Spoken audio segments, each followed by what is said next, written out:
الحمد لله رب العالمين الرحمن الرحيم مالك يوم الدين إياك نعبد وإياك نستعين اهدنا الصراط المستقيم صراط الذين أنعمت عليهم غير المغضوب عليهم ولا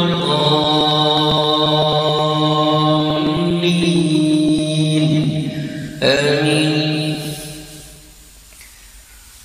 سيقول السفهاء من الناس ما ولاهم عن قبلتهم التي كانوا عليها قل لله المشرق والمغرب يهدي من يشاء إلى صراط مستقيم وكذلك جعلناكم أمة وسطا لتكونوا شهداء على الناس ويكون الرسول عليكم شهيدا وما جعلنا القبلة التي كنت عليها إلا لنعلم من يتبع الرسول ممن ينقلب على عقبيه وإن كانت لكبيرة إلا على الذين هدى الله وما كان الله ليضيع إيمانكم إن الله بالناس لرؤوف رحيم قد نرى تقلب وجهك في السماء فلنولينك قبلة ترضاها فول وجهك شطر المسجد الحرام وحيث ما كنتم فولوا وجوهكم شطره وإن الذين أوتوا الكتاب ليعلمون أنه الحق من ربهم وما الله بغافل عما يعملون ولئن أتيت الذين أوتوا الكتاب بكل آية ما تبعوا قبلتك وما أنت بتابع قبلتهم وما بعضهم بتابع قبلة بعض ولئن اتبعت أهواءهم من بعد ما جاءك من العلم إنك لمن الظالمين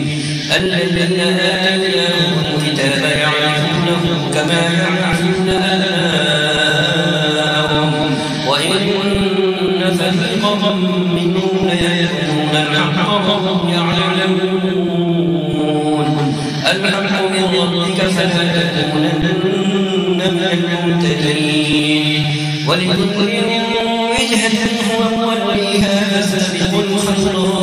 الخيرات أينما تكونوا يأتي بكم الله جميعا إن الله على كل شيء قدير ومن حيث خرجت فول وجهك شطر المسجد الحرام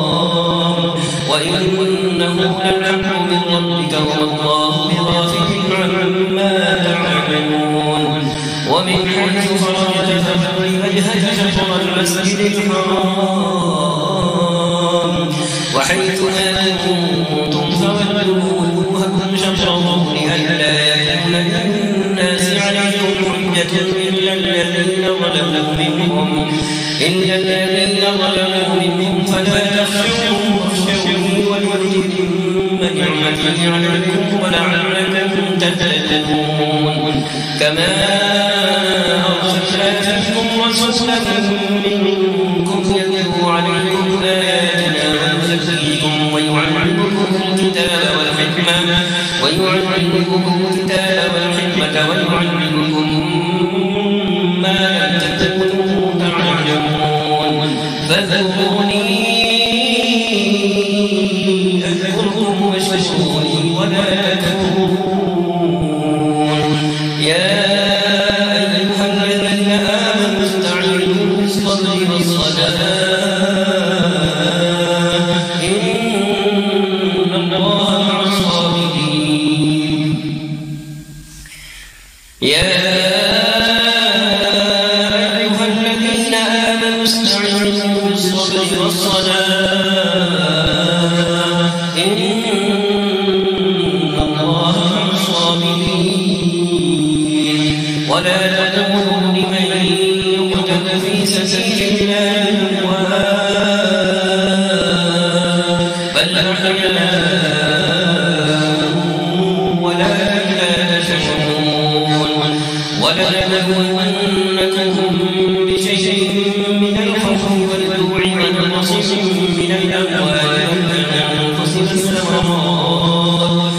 وبشر الصابرين الذين إذا أصابتهم مصيبة قالوا إنا لله وإنا إليه راجعون أولئك عليهم صلوات من ربهم ورحمة وأولئك هم المهتدون. الله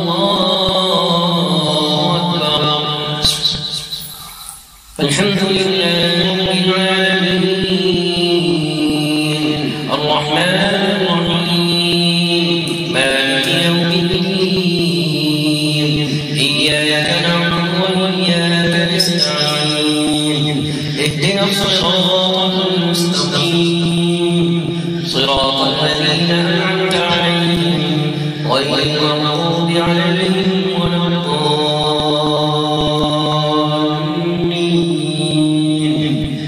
آمين. إن الصفا والمروة من شعائر الله فمن حج البيت أو اعتمر فلا جناح عليه أن يطوف بهما ومن تطوع خيرا فإن الله شاكر عليم. إن الذين يكتمون ما أنزلنا من البينات والهدى من بعد ما بيناه للناس في الكتاب أولئك يلعنهم الله ويلعنهم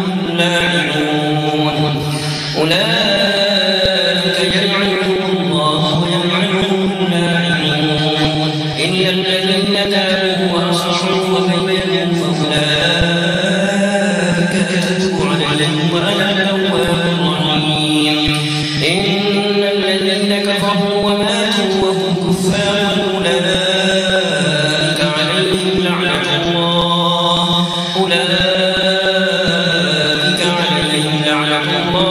والملائكة والناس أجمعين خالدين فيها لا يخفف عنهم العذاب ولا هم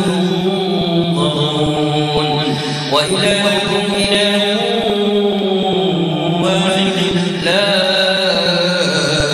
إله إلا هو الرحمن الرحيم.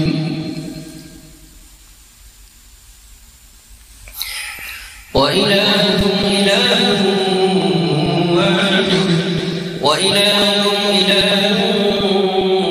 واحد لا إله إلا هو الرحمن الرحيم. إن في خلق السماوات والأرض واختلاف الليل والنهار والفلك التي تجري في البحر بما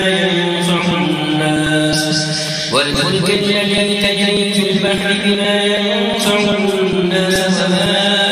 أنزل الله من السماء من ماء فأحيا به الأرض من بعد موتها وبث فيها من كل دابة وتصريف الرياح والسحاب المسخر بين السماء والأرض لآيات لقوم يعقلون. ومن الناس من يتخذ من دون الله أندادا يحبونهم كحب الله والذين آمنوا أشد حبا لله ولو ترى الذين ظلموا إذ يرون العذاب أن القوة لله جميعا وأن الله شديد العذاب إذ تبرأ الذين اتبعوا من الذين اتبعوا ورأوا العذاب وتقطعت بهم الأسباب. وقال الذين اتبعوا لو أن لنا كرة فنتبرأ منهم كما تبرأوا منا كذلك يريهم الله أعمالهم حسرات عليهم وما هم بخارجين من النار.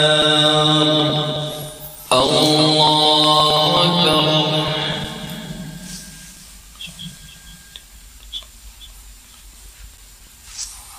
الحمد لله رب العالمين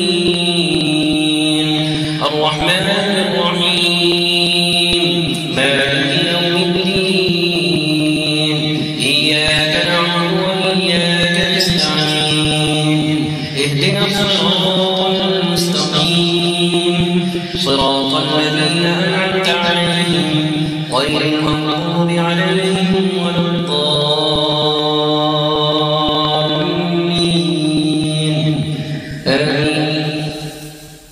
يا أيها الناس كلوا مما في الأرض حلالا طيبا ولا تتبعوا خطوات الشيطان إنه لكم عدو مبين إنما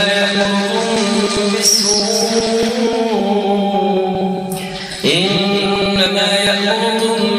بالسوء والفحشاء وأن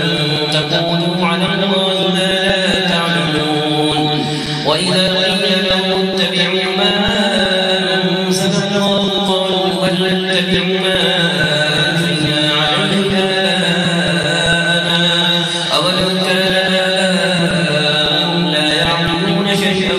ولا يهتدون ومثل الذين كفروا كمثل الذي ينقض ما لا يسمع إلا دعاء ونداء صم بكم عمي فهم لا يعقلون يا أيها الذين آمنوا كلوا من طيبات ما رزقناكم واشكروا لله إن كنتم إياه تعبدون إنما حرم عليكم الميتة والدم ولحم الخنزير وما أهل به لغير الله فمن اضطر غير باغ ولا عاد فلا إثم عليه إن الله غفور رحيم إن الذين يكتمون ما أنزل الله من الكتاب ويشترون به ثمنا قليلا أولئك ما يأكلون في بطونهم إلا النار ولا يكلمهم الله يوم القيامة ولا يزكيهم ولهم عذاب أليم أولئك الذين اشتروا الضلالة بالهدى والعذاب بالمغفرة أولئك الذين اشتروا الضلالة بالهدى والعذاب بالمغفرة فما أصرفهم على النار ذلك بأن الله نزل الكتاب بالحق وإن الذين اختلفوا في الكتاب لفي شقاق بعيد الله أكبر الحمد لله رب العالمين الرحمن الرحيم مالك يوم الدين إياك نعبد وإياك نستعين اهدنا الصراط المستقيم صراط الذين أنعمت عليهم غير المغضوب عليهم ولا الضالين آمين. ليس البر أن تولوا وجوهكم قبل المشرق والمغرب ولكن البر من آمن بالله واليوم الآخر والملائكة والكتاب والنبيين وآتى المال على حبه ذوي القربى واليتامى والمساكين وابن السبيل والسائلين وفي الرقاب وأقاموا الصلاة وآتوا الزكاة والموفون بعهدهم إذا عاهدوا والصابرين في البأساء والضراء وحين البأس أولئك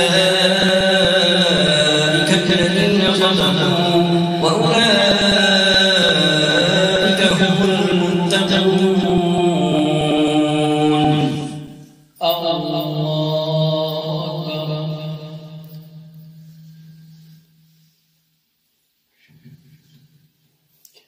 الحمد لله رب العالمين الرحمن الرحيم مالك يوم الدين إياك نعبد وإياك نستعين اهدنا الصراط المستقيم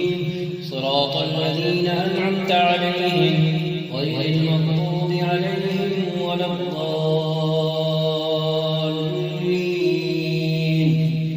آمين.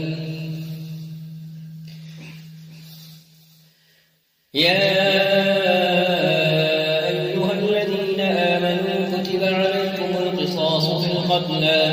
الحر بالحر والعبد بالعبد والأنثى بالأنثى فمن عفي له من أخيه شيء فاتباع بالمعروف وأداء إليه بإحسان ذلك تخفيف من ربكم ورحمة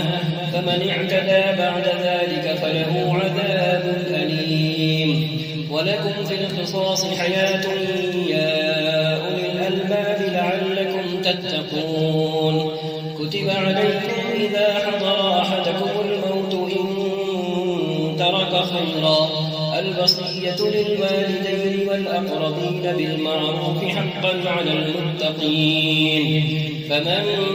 بدله بعدما سمعه فإنما إثمه على الذين يبدلونه إن الله سميع عليم.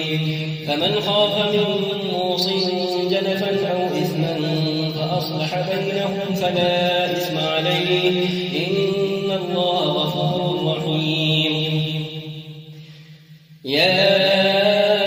أيها الذين آمنوا كتب عليكم الصيام كما كتب على الذين من قبلكم لعلكم تتقون أياما معدودات فمن كان منكم مريضا أو على سفر فعدة من أيام أخر وعلى الذين يطيقونه فدية طعام مسكين فمن تطوع خيرا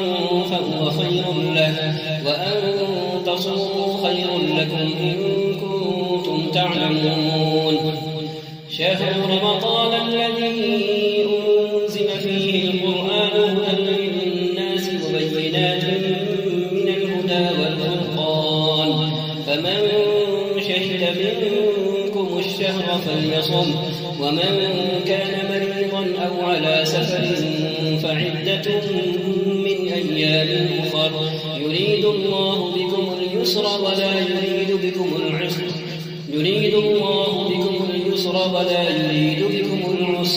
ولتكملوا العدة ولتكبروا الله على ما هداكم ولعلكم تشكرون. وإذا سألك عبادي عني فإني قريب أجيب دعوة الداعي إذا دعان فليستجيبوا لي وليؤمنوا بي لعلهم يرشدون. أحل لكم ليلة الصيام الرفث إلى نسائكم هن لباس لكم وأنتم لباس لهن علم الله أنكم كنتم تختارون أنفسكم فتاب عليكم وعفى عنكم فالآن باشروهن وابتغوا ما كتب الله لكم وكلوا واشربوا حتى يتبين لكم الخيط الأبيض من الخيط الأسود من الفجر ثم أتموا الصيام إلى الليل ولا تباشروهن وأنتم عاكفون في المساجد تلك حدود الله فلا تقربوها كذلك يبين الله آياته للناس لعلهم يتقون. ولا تأكلوا أموالكم بينكم بالباطل وتدلوا بها إلى الحكام لتأكلوا فريقا من أموال الناس بالإثم وأنتم تعلمون. يسألونك عن الأهلة قل هي مواقيت للناس والحج وليس البر بأن تأتوا البيوت من ظهورها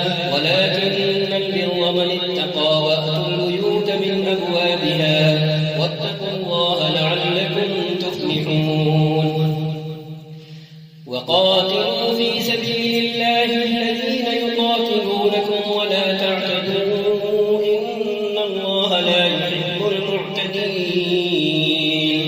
وقتلوهم حيث ثقفتموهم وأخرجوهم من حيث أخرجوكم والفتنة أشد من القتل ولا تقاتلوهم عند المسجد الحرام حتى يقاتلوكم فيه فإن قاتلوكم فاقتلوهم كذلك جزاء الكافرين فإن انتهوا فإن الله غفور رحيم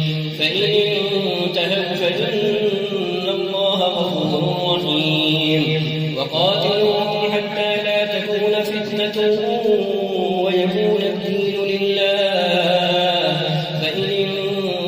انتهوا فلا عدوان إلا على الظالمين الشهر الحرام بالشهر الحرام والحرمات قصاص فمن اعتدى عليكم فاعتدوا عليه بمثل ما اعتدى عليكم واتقوا الله واعلموا أن الله مع المتقين وأنفقوا في سبيل الله ولا تلقوا بأيديكم إلى التهلكة وأحسنوا إن الله يحب المحسنين الله أكبر الحمد لله رب العالمين الرحمن الرحيم مالك يوم الدين إياك نعبد وإياك نستعين اهدنا الصراط المستقيم صراط الذين أنعمت عليهم غير المغضوب عليهم ولا الضالين آمين وأتموا الحج والعمرة لله فإن أحصرتم فما استيسر من الهدي ولا تحلقوا رؤوسكم حتى يبلغ الهدي محله فمن كان منكم مريضا أو به أذى من رأسه ففدية من صيام أو صدقة أو نسك فإذا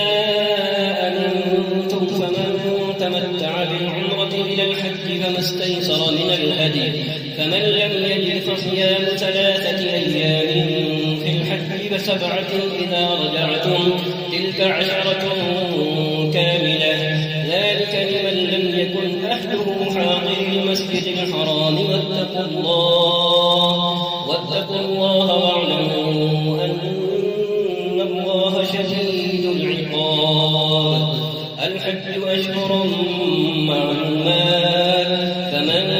فرض فيهن الحج فلا رفث ولا فسوق ولا جدال في الحج وما تفعلوا من خير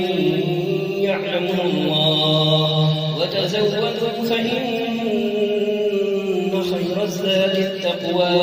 واتقون يا أولي الألباب ليس عليكم جناح أن تبتغوا فضلا من ربكم فإذا أفضتم من عرفات فاذكروا الله عند المشعر الحرام واذكروه كما هداكم وإن كنتم من قبله لمن الضالين ثم أفيضوا من حيث أفاض الناس واستغفروا الله إن الله غفور رحيم ثم أفيضوا من حيث أفاض الناس واستغفروا الله إن الله غفور رحيم فإذا قضيتم مناسككم فاذكروا الله كذكركم آباءكم أو أشد ذكرا فمن الناس من يقول ربنا آتنا في الدنيا وما له في الآخرة من خلاق ومنهم من يقول ربنا آتنا في الدنيا حسنة وفي الآخرة حسنة وقنا عذاب النار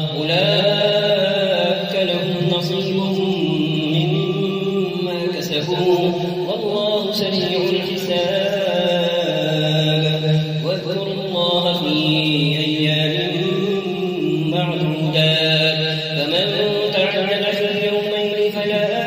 إثم عليه ومن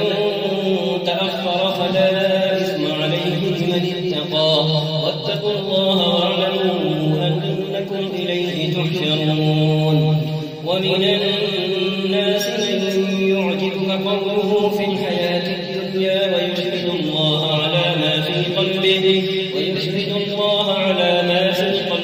وهو ألد الخصام وإذا تولى سعى في الأرض ليفسد فيها ويهلك الحرث والنسل والله لا يحب الفساد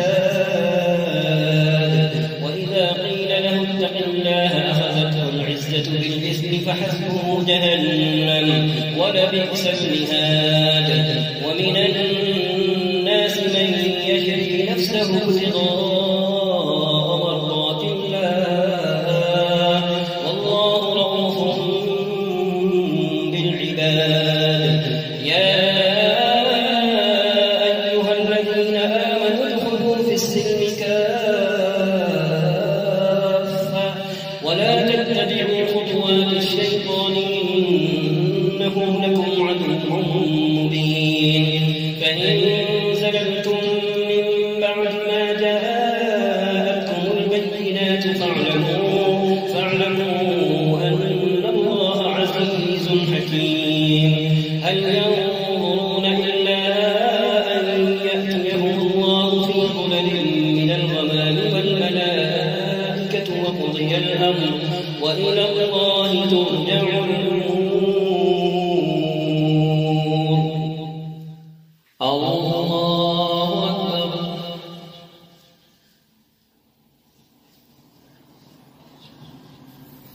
الحمد لله رب العالمين الرحمن الرحيم مالك يوم الدين إياك نعبد وإياك نستعين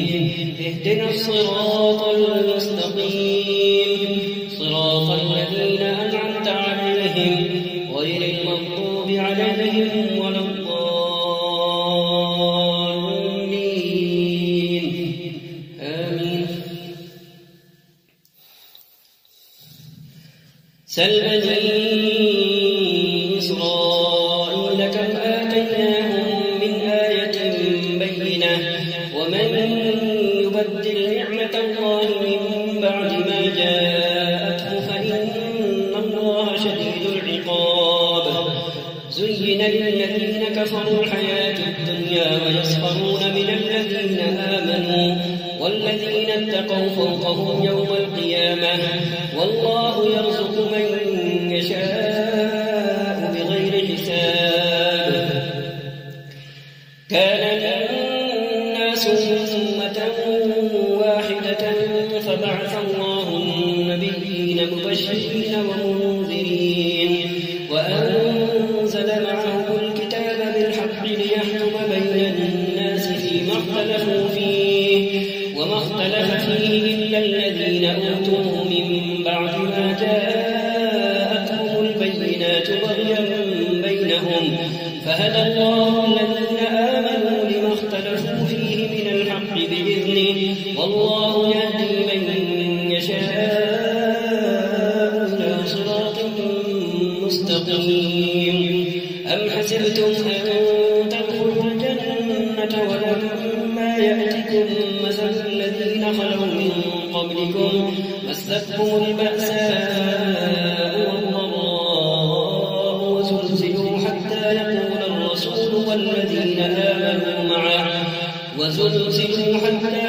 الرسول والذين آمنوا معه متى نصر الله ألا إن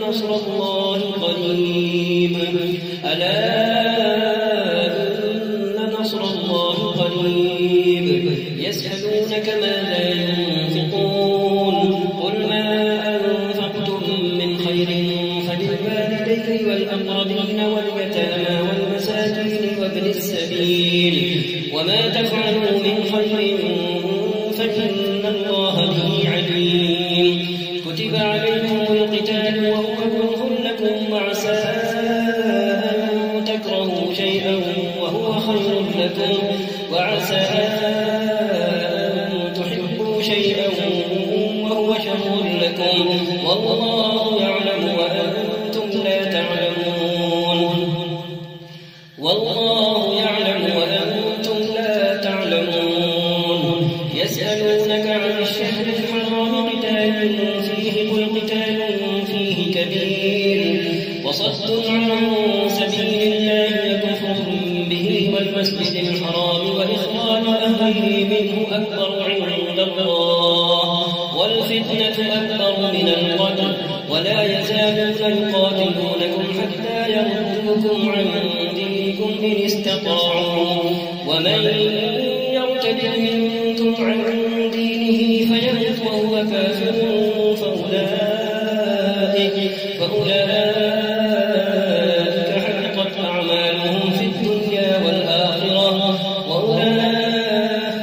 فأولئك حبطت أعمالهم في الدنيا والآخرة وأولئك أصحاب النار هم فيها خالدون إن الذين آمنوا والذين هاجروا وجاهدوا في سبيل الله أولئك يرجون رحمة الله والله غفور رحيم يسألونك عن الخمر والميسر قل فيهما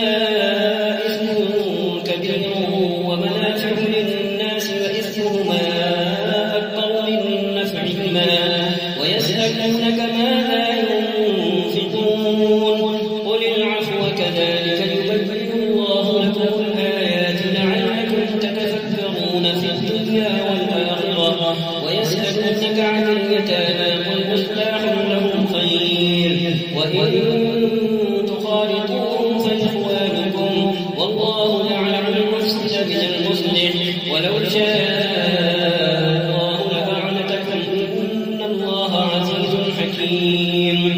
ولا تنكحوا المشركات حتى يؤمنن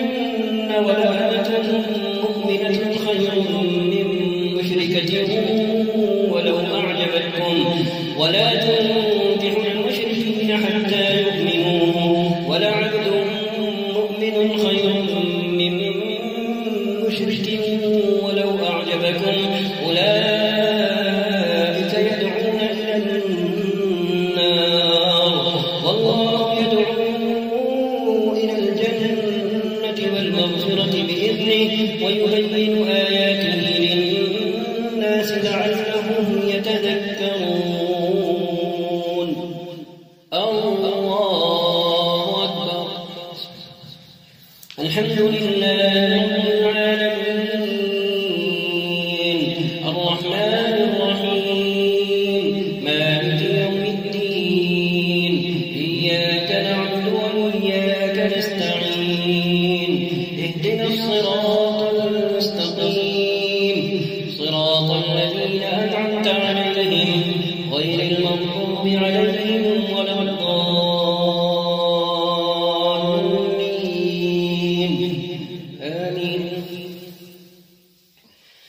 ويسألونك عن المحيض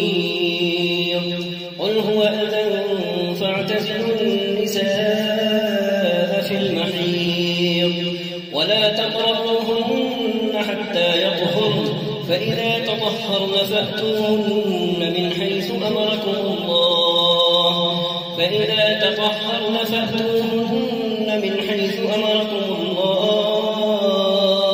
إن الله يحب التوابين ويحب المتطهرين نساؤكم حرث لكم فأتوا حرثكم أنى شئتم وقدموا لأنفسكم واتقوا الله واعلموا أنكم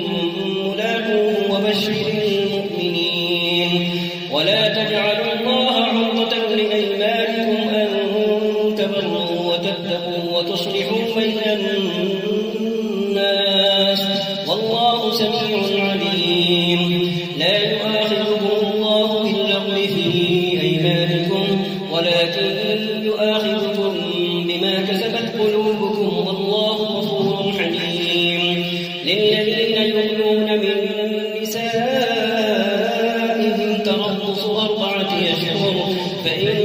فاءوا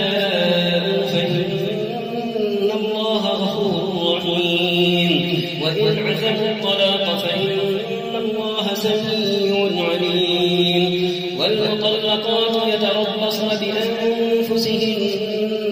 3 قروء ولا يحل لهن أن يكتمن ما خلق الله في أرحامهن إن كن يؤمن بالله واليوم الآخر وبعولتهن أحق بردهن في ذلك إن أرادوا إصلاحا ولهن مثل الذي عليهن بالمعروف وللرجال عليهن درجة والله عزيز حكيم. الطلاق مرتان فإمساك بمعروف أو تسريح بإحسان ولا يحل لكم أن تأخذوا مما آتيتموهن شيئا إلا أن يخافا ألا يقيما حدود الله فإن خفتم ألا يقيما حدود الله فلا جناح عليهما فيما افتدت به تلك حدود الله فلا تعتدوها ومن يتعد حدود الله فأولئك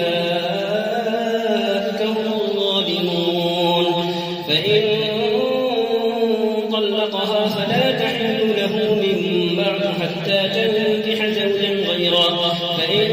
طلقها فلا جناح عليهما أن يتراجعا إن ظنا أن يقيما حدود الله وتلك حدود الله يبينها لقوم يعلمون. وإذا طلقتم النساء فبلغن أجلهن فأمسكوهن بمعروف أو سرحوهن بمعروف ولا تمسكوهن ضرارا لتعتدوا ومن يفعل ذلك فقد ظلم نفسه ولا تتخذوا آيات الله هزوا واذكروا نعمة الله عليكم وما أنزل عليكم من الكتاب والحكمة يعظكم به واتقوا الله واعلموا أن الله بكل شيء عليم. وإذا طلقتم النساء فبلغن أجلهن فلا تعضلوهن أن ينكحن أزواجهن إذا تراضوا بينهم بالمعروف ذلك يوعظ به من كان منكم يؤمن بالله واليوم الآخر ذلكم أزكى لكم وأطهر والله يعلم وأنتم لا تعلمون. الله أكبر.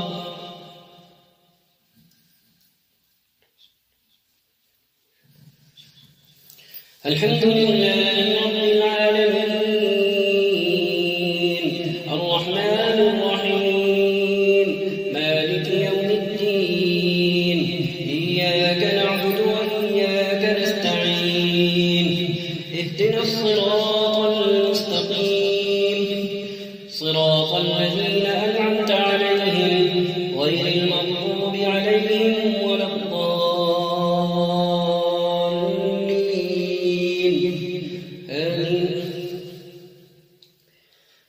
والوالدات يرضعن أولادهن حولين كاملين لمن أراد أن يتم الرضاعة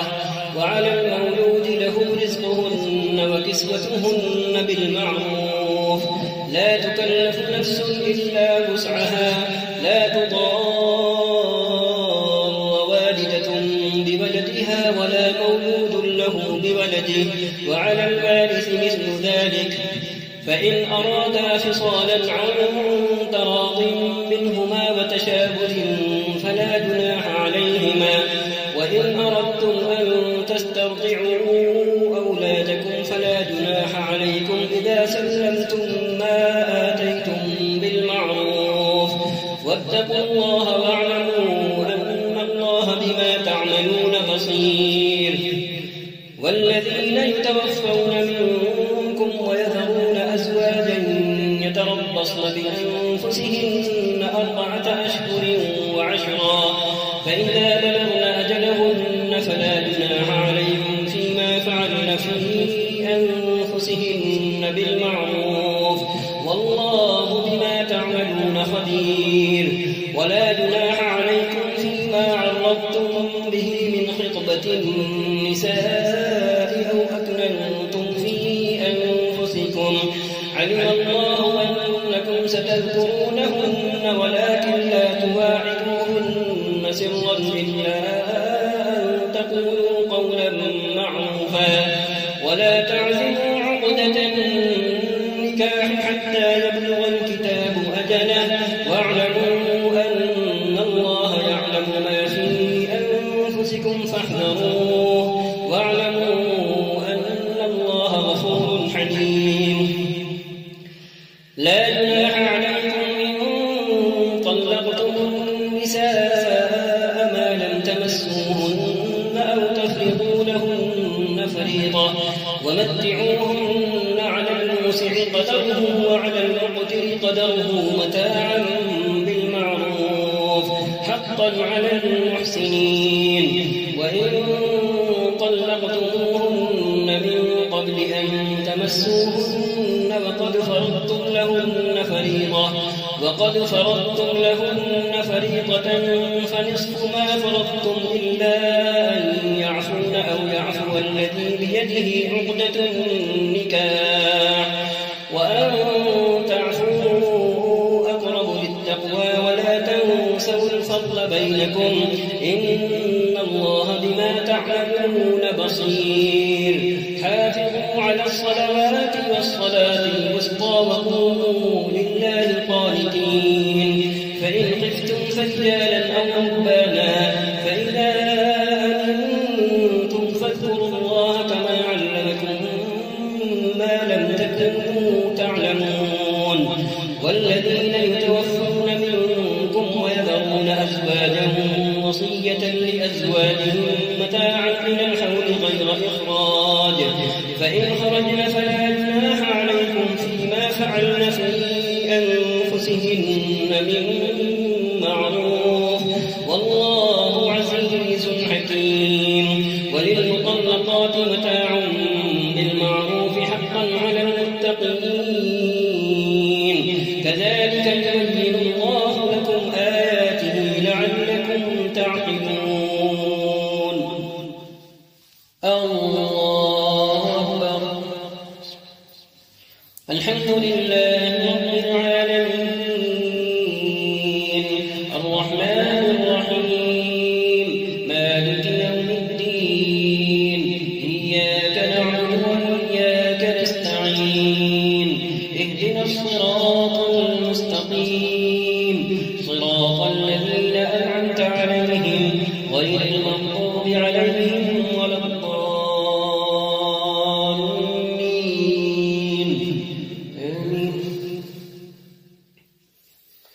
ألم تر إلى الذين خرجوا من ديارهم وهم ألوف حذر الموت فقال لهم الله موتوا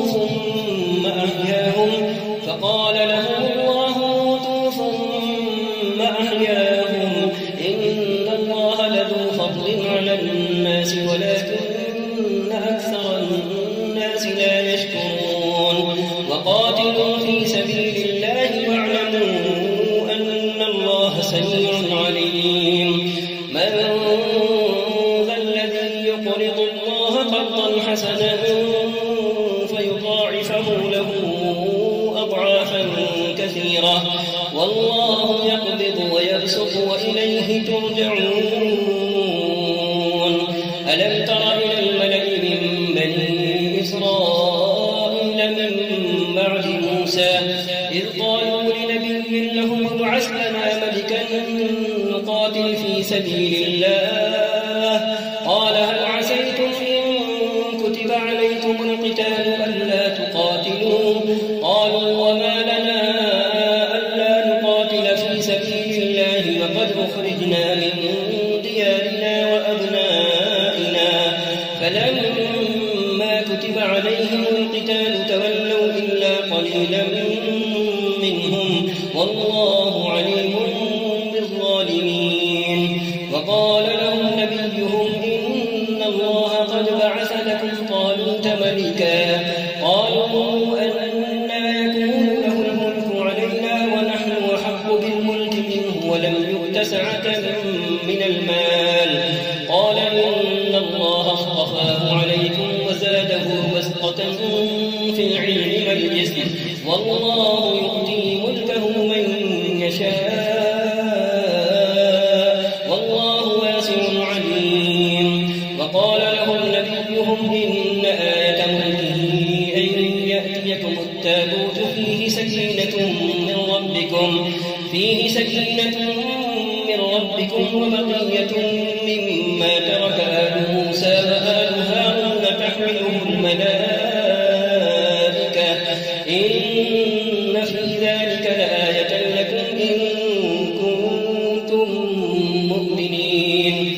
فلما فصل طالوت بالجنود قال إن الله مبتليكم بنهر فمن شرب منه فليس مني ومن لم يطعمه فإنه مني إلا من اغترف غرفة بيده فشربوا منه إلا قليلا منهم فلما جابسه هو والذين آمنوا معه قالوا لا طاقة لنا اليوم بجالوت وجنوده قال الذين يظنون أنهم ملاقو الله كم من فئة قليلة غلبت فئة كثيرة بإذن الله والله مع الصابرين ولما برزوا لجالوت وجنوده قالوا ربنا أفرغ علينا صبرا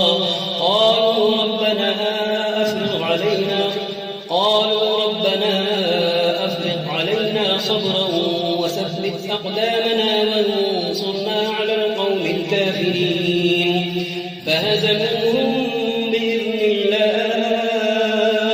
الله وقتل داود جالوت وآتاه الله الملك والحكمة وعلمه مما يشاء ولولا دفع الله الناس بعضهم ببعض لفسدت الأرض ولكن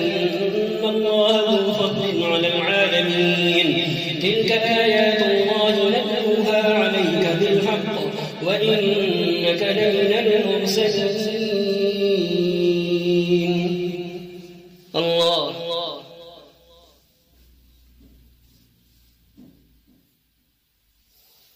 سمع الله لمن حمده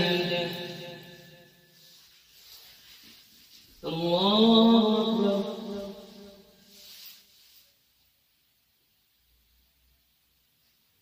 الله أكبر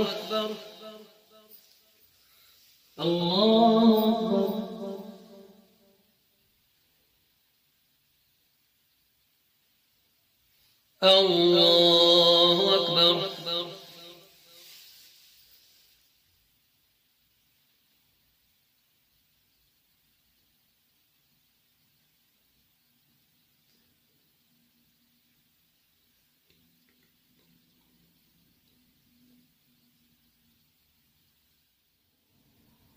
السلام عليكم ورحمة الله.